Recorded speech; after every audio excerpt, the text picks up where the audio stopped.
É interessante falar sobre isso porque nós, em Minas Gerais, às vezes esquecemos que também passamos por tragédias. Vira e mexe, nós temos algumas questões para resolver, particularmente pela nossa topografia, né? Um estado que é uma caixa de água do Brasil, que está sempre aí cheio de expectativas com relação a barragens, a chuva, e é bom a gente entender bem esse trabalho que é feito pela Defesa Civil. Mas eu queria começar conversando sobre o Rio Grande do Sul, porque você esteve lá, viu de perto, ninguém te contou a história.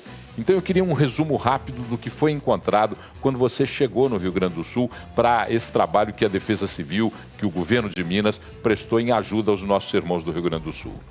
Bom, Paulo, a nossa ida lá foi uma determinação do governador Romeu Zema, no intuito que nós pudéssemos apoiar os irmãos gaúchos diante desse desastre. Além da Defesa Civil, foi encaminhado para lá também militares do Corpo de Bombeiros, da Polícia Militar, aeronaves, para que possam também contribuir nas atividades que demandam, decorrente do evento que o Rio Grande do Sul passou.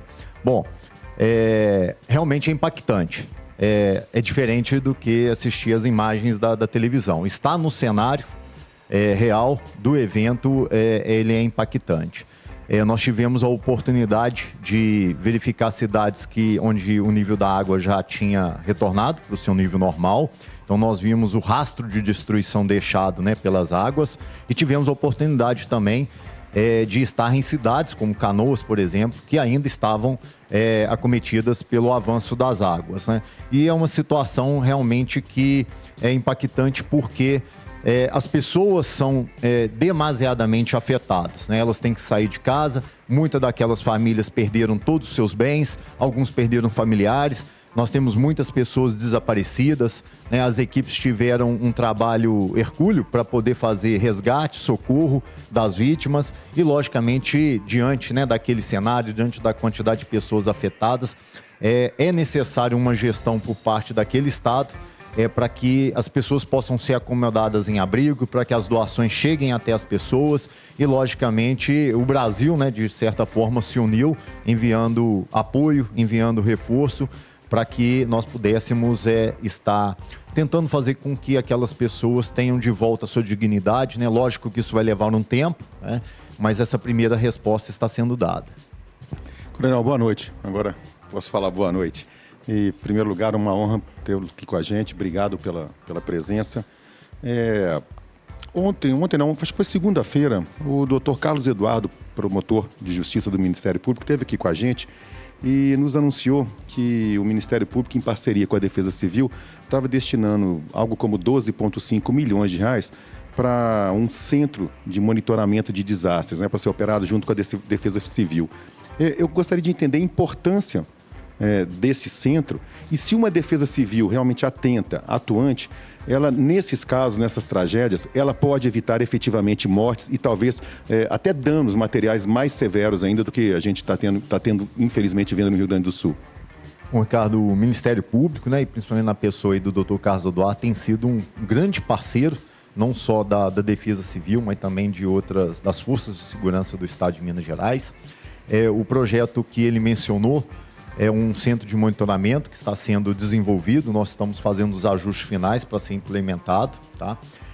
Nós temos hoje, para vocês entenderem, nós temos variáveis que dependem de análise de monitoramento para que a gente possa emitir alertas de forma mais assertiva, E dentro desse contexto tem a parte meteorológica, tem a parte dos riscos geológicos e dos riscos hidrológicos, Então é chuva seca, risco de deslizamento, basicamente, e logicamente é inundação causada pelas bacias hidrográficas. Na prática seria isso, que precisaria ser monitorado.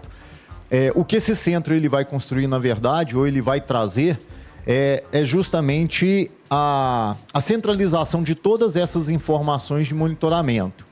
E o sistema que nós estamos desenvolvendo com a empresa que está sendo contratada é para que ela possa utilizar de inteligência artificial associada a conhecimento de pessoas com capacidade técnica para fazer análise desses dados e para que nós possamos, enquanto Defesa Civil, emitir alertas mais assertivos.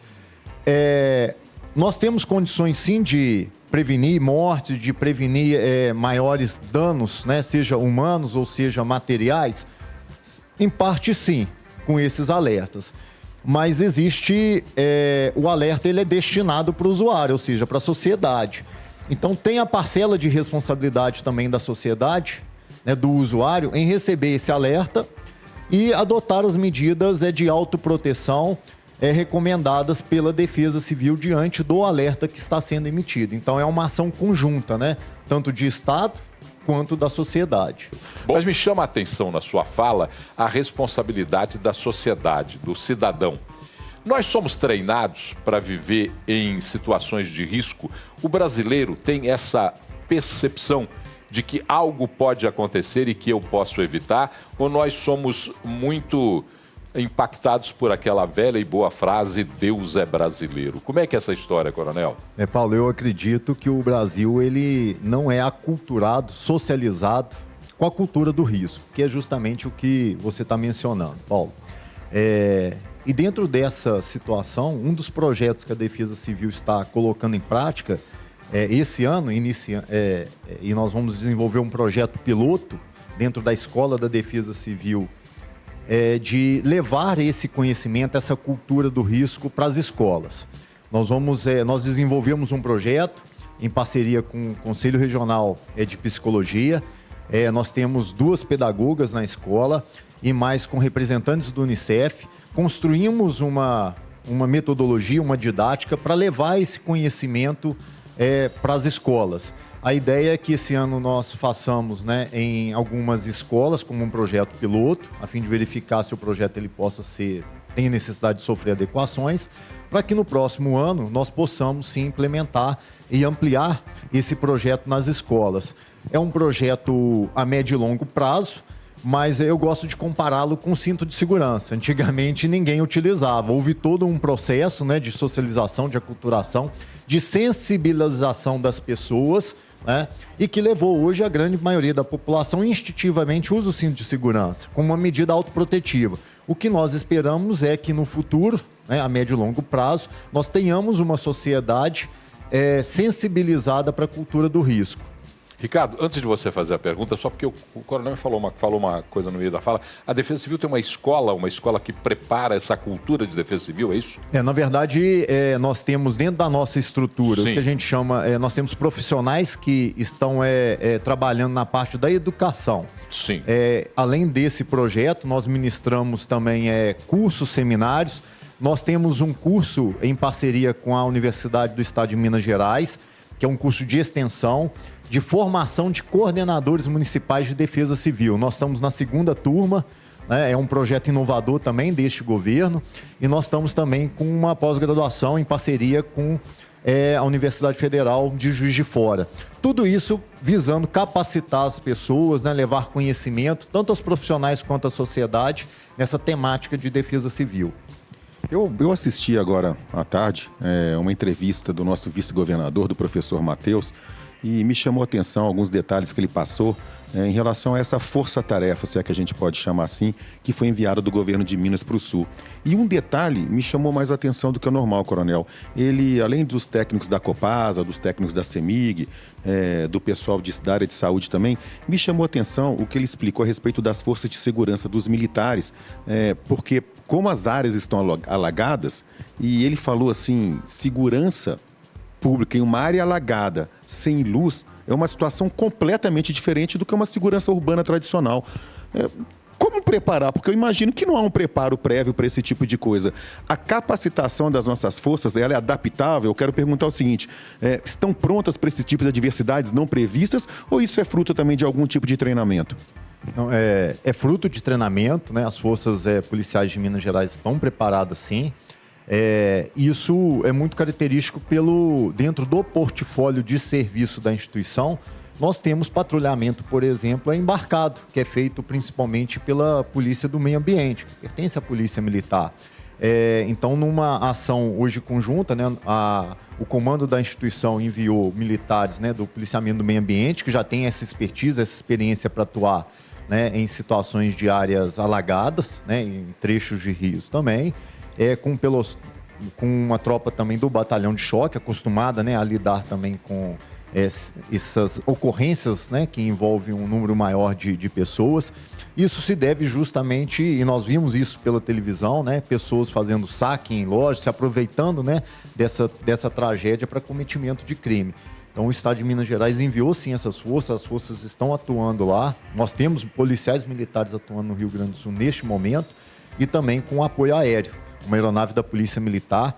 E aí, para multifunção, ela está realizando não só o trabalho de segurança, mas fez também trabalho de resgate e socorro de vítimas, assim como em apoio à defesa civil, levando ajuda humanitária para as comunidades que estão isoladas. Eu me lembro, na época do rompimento da B1, da barragem do Córrego do Feijão, que houve uma discussão em Minas Gerais da necessidade de ampliação das defesas civis nos municípios mineiros. Me parece que a realidade hoje é outra. Nós temos hoje uma grande parte já de municípios em Minas Gerais que tem as suas estruturas de defesa civil. Sim, Paulo, nós avançamos muito. Hoje, segundo os nossos registros, nós temos um sistema estadual de defesa civil. Nós temos, dos 853 municípios, somente 20 municípios que ainda não tem, pelo menos, nenhum representante, né, da Defesa Civil nesse município. E nós estamos trabalhando, fomentando junto a esses prefeitos, né, junto a esses municípios, a importância de se ter. Mas é importante ressaltar também que quando a gente fala de prevenção, a gente tem que entender que o desastre, e o desastre ele não tem que ser entendido não somente como esse evento que está acontecendo com grandes proporções no Rio Grande do Sul, mas qualquer evento, né, seja decorrente de um evento natural ou de uma ação humana que cause prejuízo econômico, social ou em vidas humanas, ele já é por si só considerado um desastre. E ele ocorre no município. Então, nós da Defesa Civil, o governo de Minas, entendemos que nós temos que fortalecer e preparar os municípios, porque eles são a linha de frente, que vão dar tanto a resposta no que se refere à parte de prevenção, quanto também a resposta na parte posterior à ocorrência desse desastre. Nesse atual governo foi investido, foi adquirido, na verdade, mais de 500 veículos 4 rodas, e destinado aos municípios, além de notebook, colete e outros equipamentos. Por que isso? Você não previne aquilo que você não conhece. Então, a primeira coisa que o município tem que conhecer são onde estão os seus riscos. E isso é feito em campo. Então, por isso a estratégia de adquirir uma viatura 4x4 para os municípios, com um notebook, para que eles tivessem o equipamento mínimo para fazer esse reconhecimento, esse mapeamento das áreas de risco. Uma outra fase, então, do projeto de fortalecimento é justamente capacitar os agentes municipais a trabalharem na defesa civil. Então, além dos seminários, além dos cursos, treinamentos, nós também idealizamos esse curso de formação dos coordenadores municipais. Tudo isso pensando justamente em fortalecer o município. Hoje, eles estão muito mais resilientes do que quando aconteciam, né, como o senhor citou, né, aquele evento em Brumadinho.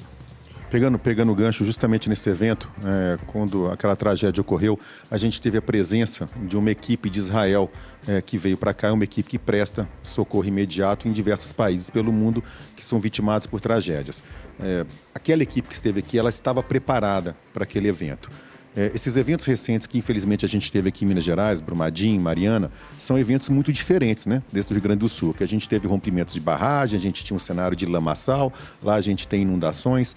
De alguma forma, essas experiências pregressas, elas serviram de aprendizado para as nossas forças. Agora, o que estão fazendo lá no Rio Grande do Sul, de alguma medida, a gente sempre tem que tentar enxergar um lado positivo na parte negativa. Aquilo serviu de aprendizado para a gente? Com toda certeza, né? Inclusive, especificamente a título de exemplo, na parte de barragem, né? Hoje a legislação nacional, ela determina que todo empreendedor, ou seja, toda mineradora, ela tem que ter um plano de ação emergencial, tá? Minas Gerais é o primeiro, e até onde eu sei, o único estado do Brasil que normatizou que, além do empreendedor ter esse plano de ação emergencial, ele passa por uma avaliação e um processo de aprovação, tá? O que é esse plano de ação emergencial? Ele é literalmente uma da parte dele, que é a que a Defesa Civil faz a análise, né? É a parte da salvaguarda das vidas. Tá? Então, são as medidas de proteção, seja de sinais de alerta, de rotas de fuga, de sinalização das áreas de risco, que são colocadas ali para aquela população que, em tese, ela poderia ser atingida pela mancha de inundação, tá? Para que ela tenha tempo suficiente a partir de um acionamento de um alarme e ela já esteja, logicamente, treinada e preparada para isso. Isso ocorre nos exercícios simulados, feito pelo menos uma vez ao ano, né? Para que ela possa se ambientar com aquela situação, né? Num eventual caso real, para que ela mesma, independente da ação de qualquer outro órgão, ela mesma tenha condições de se autossalvar. Tá? Quando há essas simulações, a população participa ativamente? Ou... Sim, é feito todo um trabalho de sensibilização. É lógico que, à medida que eles vão acontecendo ao longo do ano, a participação vai caindo porque as pessoas já estão socializadas com aquilo dali. Mas é importante, sim, a participação das pessoas, né? Para que elas possam conhecer, para que elas possam se ambientar com aquela situação de que elas estão sujeitas ali àquele risco, sabe? Então, esse vamos dizer assim, é um ensinamento, é um aprendizado, é uma ação concreta que se teve, tá? Pós-Brumadinho. Tá? E, logicamente, as nossas forças também elas vão sendo preparadas, nós mesmos nos estruturamos, né? Para que nós possamos atuar diante desses cenários. Nós estamos conversando com o Coronel Frederico, que é chefe do gabinete militar do governador de Minas Gerais e o coordenador estadual de Defesa Civil. Coronel, nós estamos falando para aproximadamente 400 municípios em Minas Gerais e uma capacidade de difusão dessas ideias muito grande.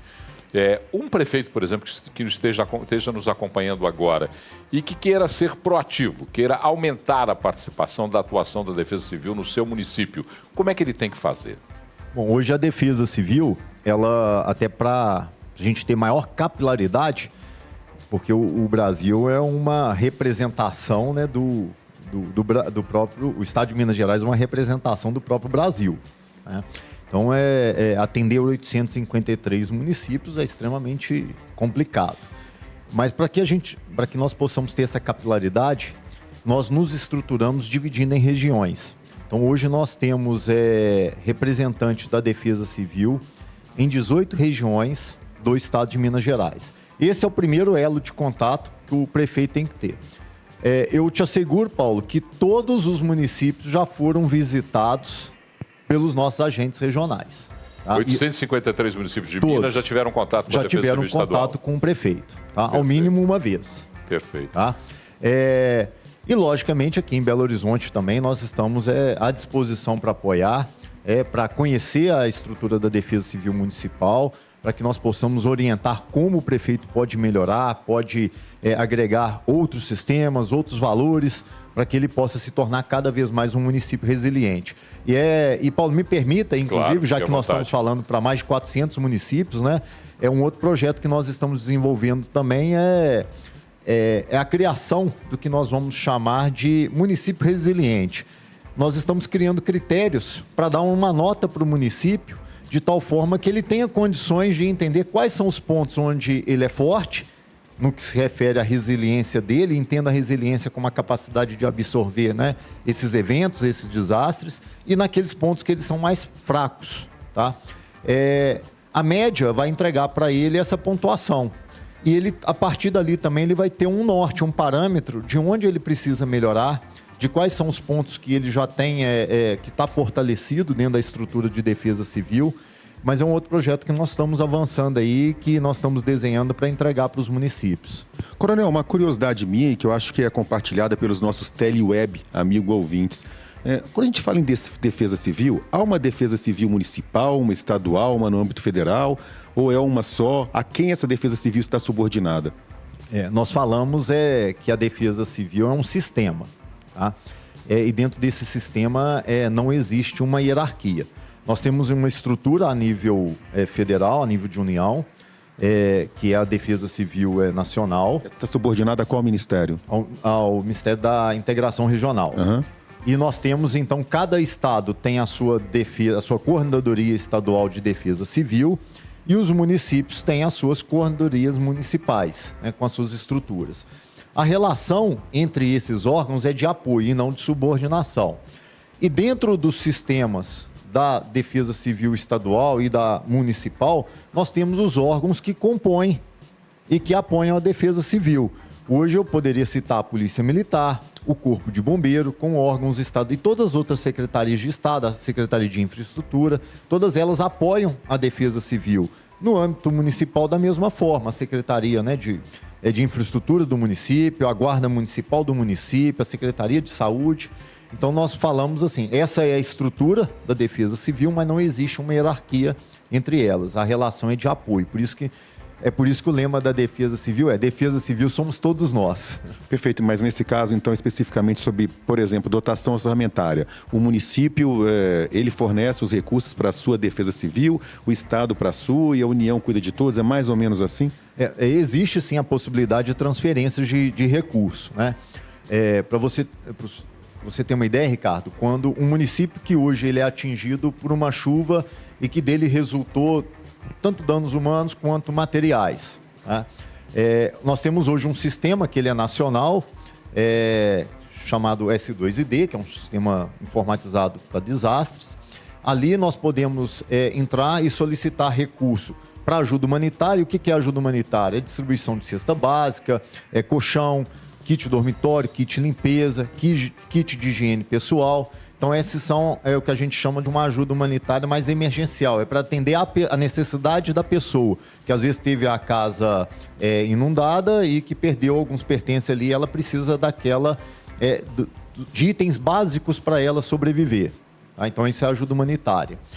Mas o sistema também permite, por exemplo, no município foi levada uma ponte por conta de uma enxurrada. Então, existe todo um processo, logicamente, que o município ele pode solicitar para a União o recurso para a reparação, para a reconstrução dessa ponte. Tá? Então, existe sim tanto a autonomia do município, Estado e União em termos de recurso, mas também esse repasse de recurso, tanto para o município quanto para o Estado. Voltar os olhos outra vez para o Rio Grande do Sul. O Rio Grande do Sul ainda não conseguiu entender o tamanho, nem o Brasil conseguiu entender nenhum o tamanho, nenhum de nós.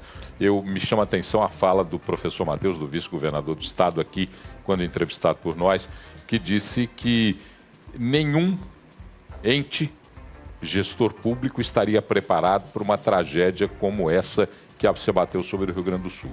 Mas vamos falar um pouquinho sobre o que pode acontecer.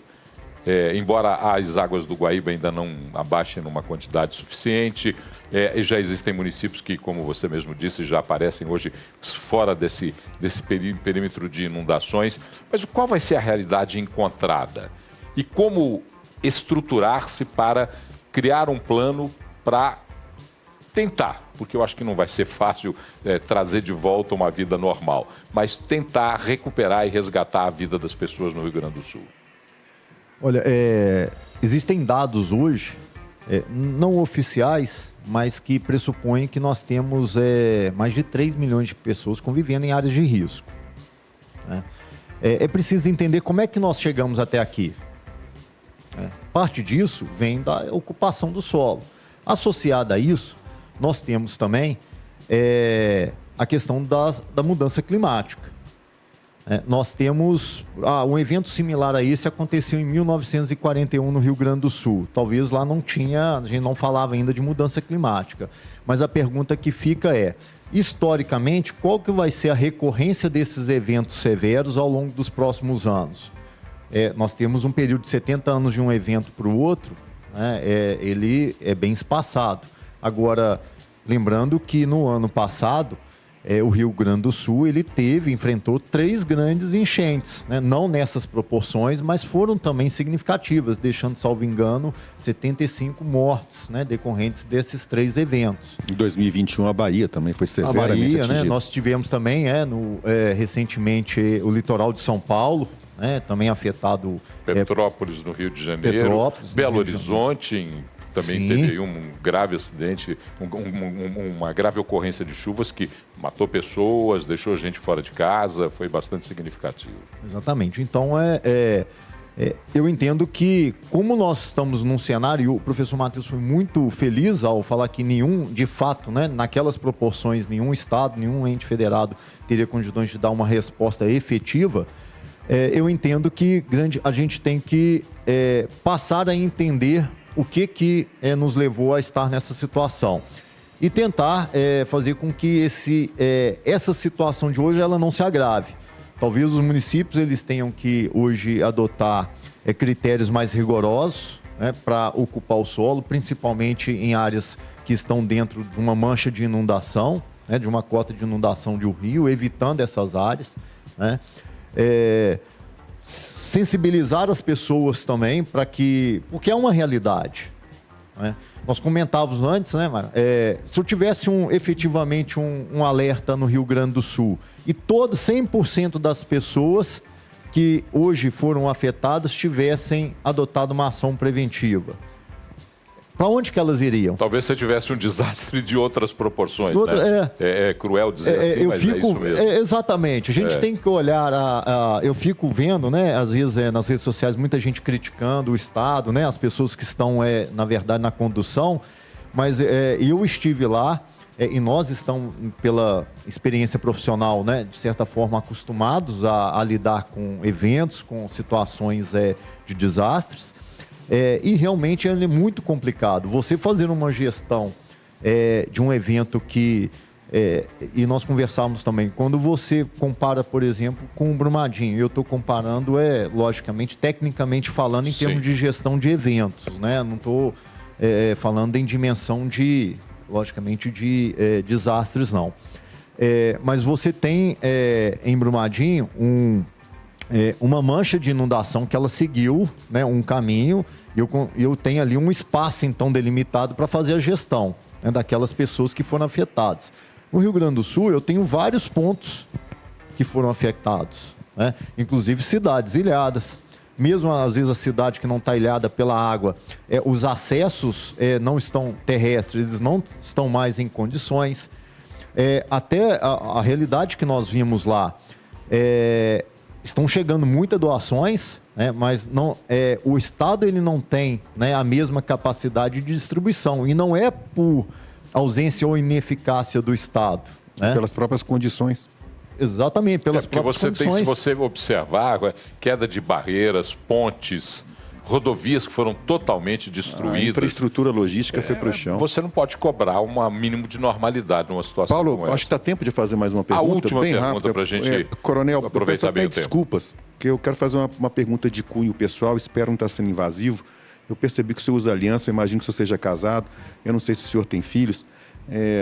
Apesar de todo o treinamento que vocês recebem, se deparar, como o senhor falou, com a tragédia in loco. O senhor, se é pai, o senhor tem... Como que o profissional, nessa hora, consegue segurar a onda? Eu acredito que o treinamento é que nos leva a ter essa capacidade. Dizer para você que nós não ficamos sensibilizados, né, com aquela situação, o Alex que me acompanha aqui é interessante que... Eu vou fazer um relato aqui, porque vai além, inclusive, é um drama tão grande. Sim. Que qualquer situação, ela, de certa forma, comove. Nós estávamos fazendo um deslocamento de Canoas para Porto Alegre e nós paramos no trânsito, né, por conta de uma retenção, com água de um lado para o outro. Enquanto nós aguardarmos um cidadão, ele pegou um colete salva-vidas, entrou dentro da área inundada para salvar o seu animal, sabe? E ali pessoas que estavam ali, assim, olhando para a casa dela alagada, inundada, né? Totalmente inerte, sem saber o que fazer.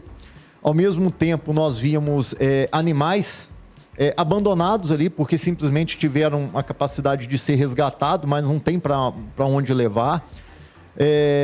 E olha só como é que é o ser humano, né? Numa dessa, enquanto ainda diante daquele caos, um agente de trânsito, ele foi quase atropelado por um cidadão. E o agente de trânsito, né, numa reação, xingou. O rapaz desceu ainda do carro, queria brigar, né? Houve uma contenção lá. Mas o que eu quero dizer com isso tudo, né? Porque aí, naquele momento, nós que estamos ali para trabalhar, que nós estamos ali para tentar mitigar ou minimizar os impactos daquela situação, nós temos que ter essa tranquilidade, nós temos que ter essa resiliência emocional para que a sensibilização ela fique só internamente, ela não seja ou se reflita, né, logicamente, em ações. A primeira coisa que, quando eu cheguei em casa, que eu falei com a minha esposa eu queria voltar. Né? Existem ações aqui de defesa civil que a gente precisa organizar para apoiar o Estado do Rio Grande do Sul, com uma grande parte, né, das doações que nós estamos recebendo. Então, a minha presença aqui, ela ainda é necessária, mas nós deixamos uma equipe nossa da Defesa Civil no Rio Grande do Sul. Mas esse foi um sentimento que eu passei para minha esposa, né, que eu falei com ela, eu queria voltar. Fico com um sentimento ainda de que eu posso ajudar ainda, eu posso fazer mais por aquelas pessoas.